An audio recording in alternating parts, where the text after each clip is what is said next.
गुरुर्ब्रह्मा गुरुर्विष्णु गुरुर्देवो महेश्वरः गुरु साक्षात् परब्रह्म तस्मै श्री गुरवे नमः तस्मै श्री गुरवे नमः तस्मै श्री गुरवे नमः। ओम माँ आशुतोष शामरे जी की जय, सर्वश्री आशुतोष भगवान की जय, सर्वश्री बाबा जी महाराज की जय, सद्गुरुदेव भगवान की जय, सच्चे दरबार की जय। ओम। उपस्थित आदरणीय भगवत प्रेमियों, गीता के इस सत्र में आप समस्त भगवत श्रद्धालुओं का अभिनंदन है। गत स्थायिका में हमने श्रवण किया, भगवान श्री कृष्ण अर्जुन को संबोधित करते हुए कहते हैं, अर्जुन येनम वेत्ति हंतारम यश्चैनम मन्यते हतम उभौ तौ न विजानीतो नायम हंति न हन्यते।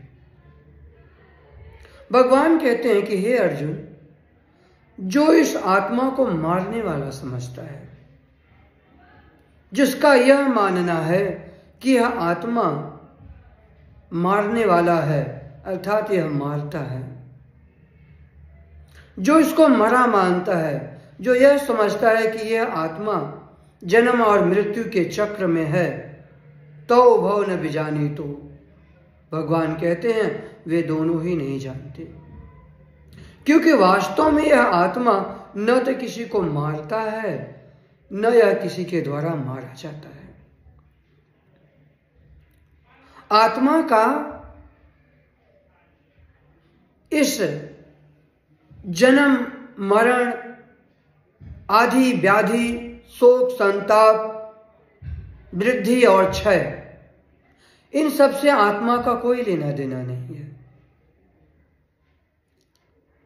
इसी बात को कठोपनिषद में, कठोपनिषद के अध्याय 1 बल्ली 2 के 19वें मंत्र में कहा गया है। यमाचार्य जी कहते हैं, हंता चेन मन्यते हंतुम हतश्चेन मन्यते हतम उभौ तौ न विजानी तो नायम हंति न हन्यते। यदि कोई यह समझता है कि आत्मा मारने वाला है,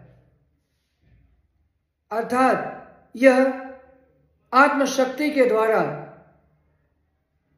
यह कार्य हो रहा है, यदि कोई यह समझता है कि यह जन्म और मृत्यु के घेरे में है, तो वह कहते हैं कि वह अज्ञानी है। तो उभौ न विजानी, तो वे दोनों ही नहीं जानते, क्योंकि वास्तव में यह आत्मा न तो किसी को मारता है न यह किसी के द्वारा मारा जाता है। क्योंकि जो जन्म मरण वृद्धि और क्षय, ये सारे जो दोष हैं, वे सब के सब शरीर के अंतर्गत हैं।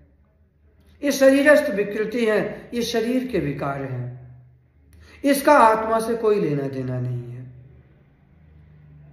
जिस प्रकार से सूर्य चराचर प्रकृति को अपनी रश्मियों के द्वारा उनमें प्राण शक्ति का, ऊर्जा शक्ति का संचार करता है। सूर्य के उदय होने के कारण ये सारा संसार, सारी सृष्टि गतिमान है, चलायमान है, क्योंकि यह सूर्य अखिल विश्व ब्रह्मांड की आत्मा है। किंतु वास्तव में उस सूर्य का इस प्रकृति से क्या संबंध है, इसको प्रकृति या प्रकृति के जो अनुगमन करने वाले अनुसंधान करता है, वे क्या विवेचनाएं देते हैं, सभी का भिन्न भिन्न अपना अपना मत है। किंतु जानने का विषय यह है, जिस प्रकार से वर्तमान जगत में एक फोन है, मोबाइल फोन, जिसको चार्ज करने के लिए हम विद्युत के द्वारा उसको ऊर्जान्वित करते, उसको चार्ज करते हैं। चार्ज होने के उपरांत वह फोन चलता है। हम उसके द्वारा अपने आवश्यक कार्यों की पूर्ति करते हैं जो हमें करना है, किंतु उस विद्युत का उस फोन से कोई संबंध नहीं है, कोई लेना देना नहीं है उसका।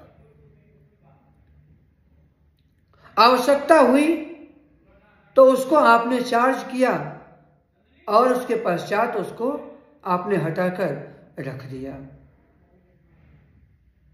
उसका, उस फोन का उस विद्युत से संबंध है, किंतु विद्युत का उस फोन से कोई संबंध नहीं है, कोई लेना देना नहीं है।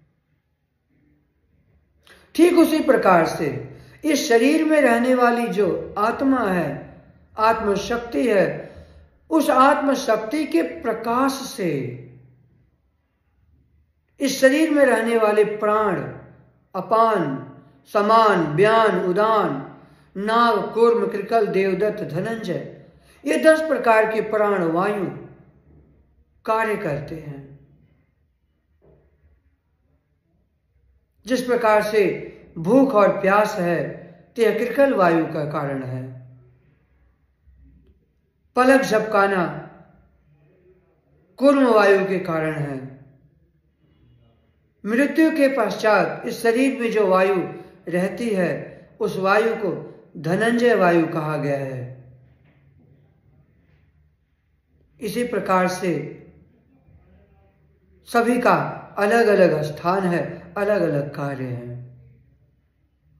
किंतु उस आत्मा का इन सभी से कोई लेना देना नहीं है। भगवान श्री कृष्ण कहते हैं कि कोई यदि इस आत्मा को मारने वाला समझता है, कोई यह समझता है कि यह आत्मा सभी के जन्म और मरण का कारण है, तो भगवान कहते हैं वह अज्ञानी है, वह नहीं जानता है। और यदि कोई यह समझता है कि यह आत्मा मृत्यु को भी प्राप्त होता है, तो भगवान का कथन है कि वह भी नहीं जानता है, क्योंकि यह आत्मा सदा एक रस, एक रूप रहने वाला है। यह कभी बदलता नहीं, कभी क्षय और वृद्धि को प्राप्त नहीं होता है। इसी संदर्भ में भगवान कृष्ण ने आगे कहा कि न जायते म्रियते वा कदाचिन नायम भूत्वा भविता वा न भूयः अजो नित्यः शाश्वतो अयं पुराणो न हन्यते हन्यमाने शरीरे। यह आत्मा, इसके बारे में यहां पर भगवान ने 2 पर्याय रखे हैं। पहला, भगवान ने कहा न जायते म्रियते वा कदाचिन नायम भूत्वा भविता वा न भूयः। सर्वप्रथम हम इसको जानते हैं।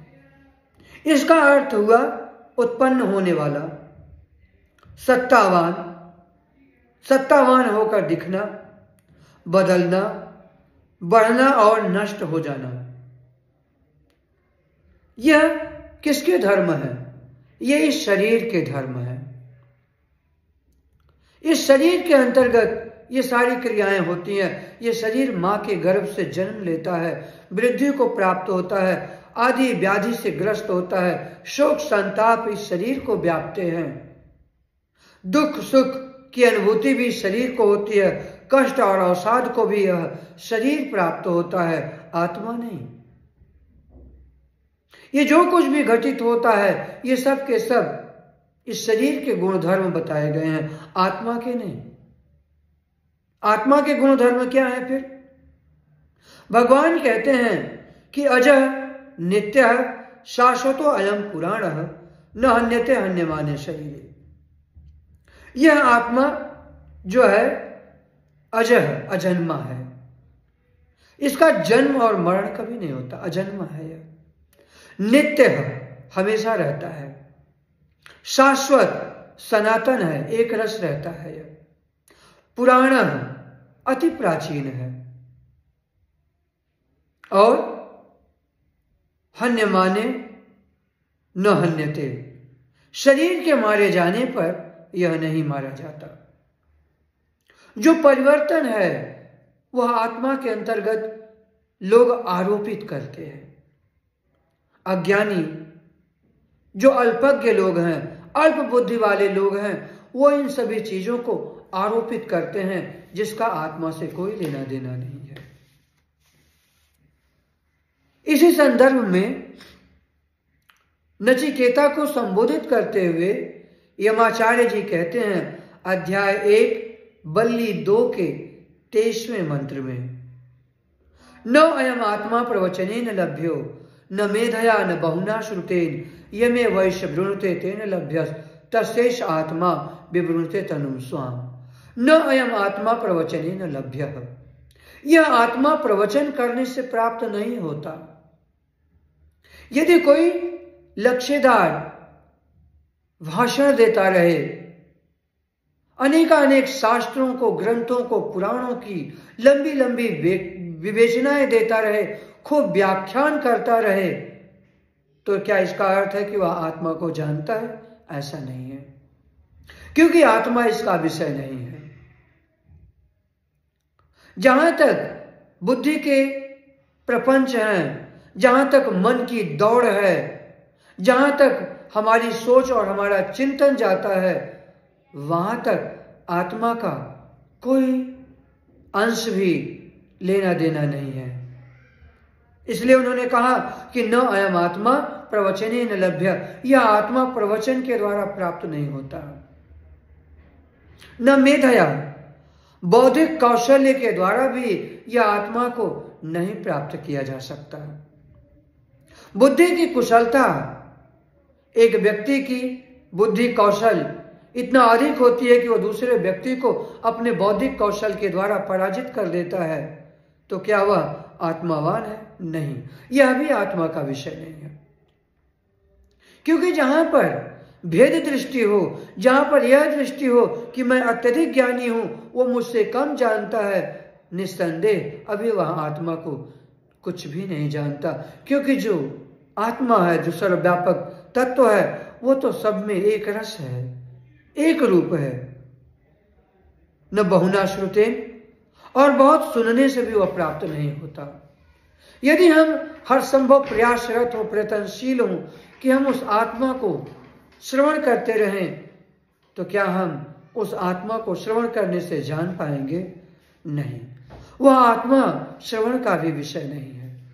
क्योंकि जो सुनने की जो क्षमता है, सुनने का जो सामर्थ्य है, वह सुनने का सामर्थ्य कर्ण इंद्रिय के द्वारा, यह भी उसका विषय नहीं है। क्योंकि 5 ज्ञानेंद्रियां, 5 कर्म इंद्रियां और शब्द, स्पर्श, रूप, रस, गंध, मन, बुद्धि, चित्त, अहंकार, इनकी सत्ता, इनकी स्थिति पंच भौतिक देह में व्याप्त मन, बुद्धि के और 10 प्राणों के प्रवाहन तक ही सीमित रहती है। इसका आत्मा से कोई लेना देना नहीं है। फिर आत्मा क्या है?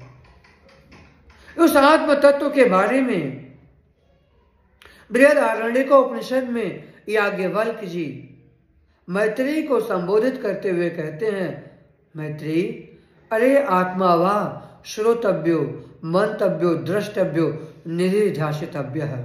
उन्होंने यहां पर एक बहुत ही रहस्यपूर्ण दृष्टिकोण रखा है।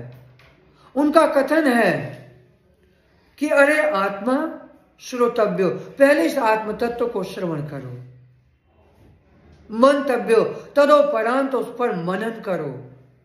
मनन करने का अर्थ यहां पर जो सामाजिक लोग लगाते हैं वह नहीं है। मनन करने का अर्थ यह है कि आप उस आत्मा को किस प्रकार से प्राप्त करें, वह मंतव्य विषय है। कैसे उस आत्म तत्व तक आप पहुंचे, मंतव्य विषय यह है। उसके बाद उन्होंने कहा द्रष्टव्य, तब देखा जा सकता है। उस आत्म तत्व को देखने के लिए, प्राप्त करने के लिए वे सारे संपूर्ण सिद्धांत जो शाश्वत हैं, जिन्हें हम ब्रह्म ज्ञान, जिन्हें हम आत्मविद्या, पराविद्या इत्यादि नामों से संबोधित करते हैं, उसका प्रयोग करना पड़ता है।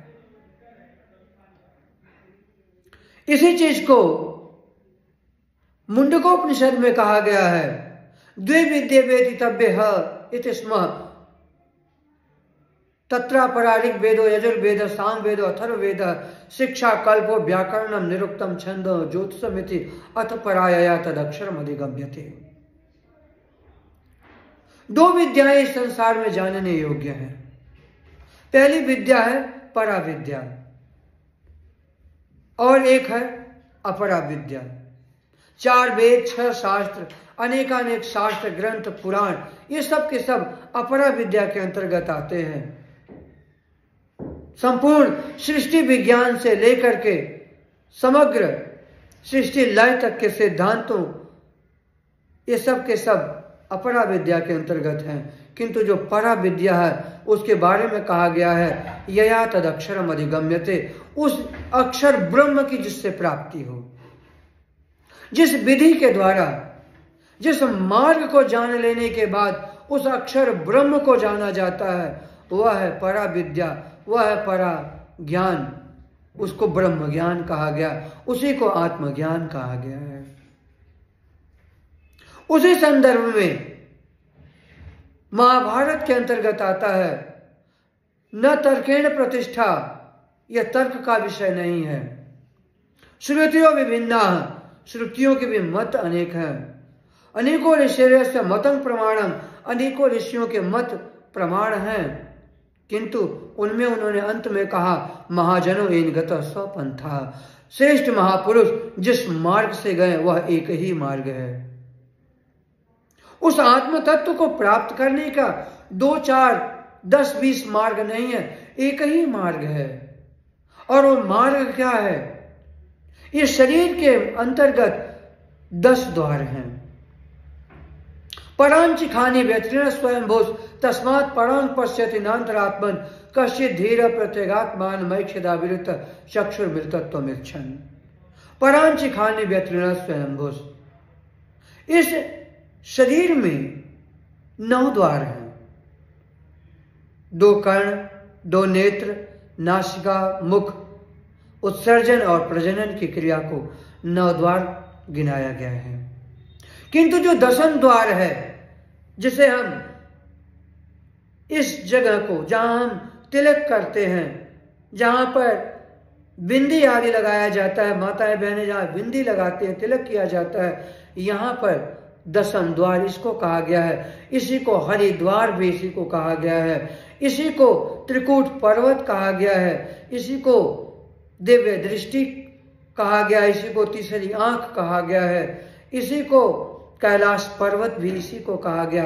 यहां से इस विधि से द्वारा, इस मार्ग के द्वारा जो अंतर जगत में जो गमन करता है वह एक ही विधि है। उसे कहा गया है महाजनों येन गतः स्वपंथा है, वह एक ही मार्ग है। उस एक मार्ग को प्राप्त करने के लिए संतों ने, महापुरुषों ने समस्त मानव मात्र को समझाया। मानव मात्र को संबोधित करते हुए उनका एक ही कथन था, एतद आलंबनम परम, एतद आलंबनम श्रेष्ठम। इसका आलंबन ही परम है, इसका आलंबन ही श्रेष्ठ है। क्यों? क्योंकि एतद देवाक्षरम ब्रह्म, एतद देवाक्षरम परम, एतद देवाक्षरम ज्ञात्वा यो यदिच्छति तस्य तत्। एतद देव अक्षरम ब्रह्म, ये जो अक्षर ब्रह्म है, उस अक्षर ब्रह्म की प्राप्ति वहां पर होगी, उस विधि से होगी जहां पर उस अक्षर ब्रह्म का साक्षात्कार होता है। सब जगह तो होता नहीं है। उस अक्षर ब्रह्म की प्राप्ति सहस्रार के मध्य होता है, और सहस्रार के मध्य उस अक्षर ब्रह्म की जब प्राप्ति होती है, दर्शन होता है, तो उस अक्षर ब्रह्म को जनाने वाले समय के पूर्ण गुरु, सदगुरु, श्रोत्रिय, ब्रह्मनिष्ठ जो संत महात्मा जन होते हैं, वे ही उस अक्षर ब्रह्म का साक्षात्कार करा के कराने की क्षमता रखते हैं। अद्वैत तारकोपनिषद में कहा गया है कि इस अद्वैत तारकोपनिषद का मत है कि जो अक्षर ब्रह्म को जो जनाता है वास्तव में मूर्त स्वरूप सद्गुरु ही अक्षर ब्रह्म होते हैं। अक्षर ब्रह्म स्वरूप, साकार स्वरूप, मूर्त स्वरूप कहलाने वाले सद्गुरु ही अपने मार्ग को दर्शाते हैं, अपने ज्ञान की विधि को मानव मात्र को, जिज्ञासु को संबोधित करते हैं, समझाते हैं। इसी के बारे में कठोपनिषद में कहा गया है, एतद आलंबनम श्रेष्ठम, एतद आलंबनम परम, एतद आलंबनम ज्ञात्वा ब्रह्मलोके महीयते। जो इस आलंबन को, श्रेष्ठ आलंबन को स्वीकार कर लेता है उसके जीवन में परम आलंबन की प्राप्ति होती है। इस आलंबन को जो जान जाता है, पूर्णतः तत्व रूप से जो इस आलंबन को स्वीकार कर लेता है वो ब्रह्मलोक में महिमान्वित होता है। ब्रह्मलोक अर्थात इस शिष्य का जो जहां पर सहस्रार है वहां पर आत्मज्योति में एकाकार होकर उस स्थित ब्रह्म को प्राप्त होकर अपने आप में वह महिमान्वित महसूस करता है, प्राप्त करता है। वहां यह पद्धति है, यह ज्ञान की विधि है, यह ज्ञान का शाश्वत सिद्धांत है, यह नियम है। ऐसा हमारे संतों ने, सद्गुरुओं ने, महापुरुषों ने मानव मात्र को समझाया, कहा।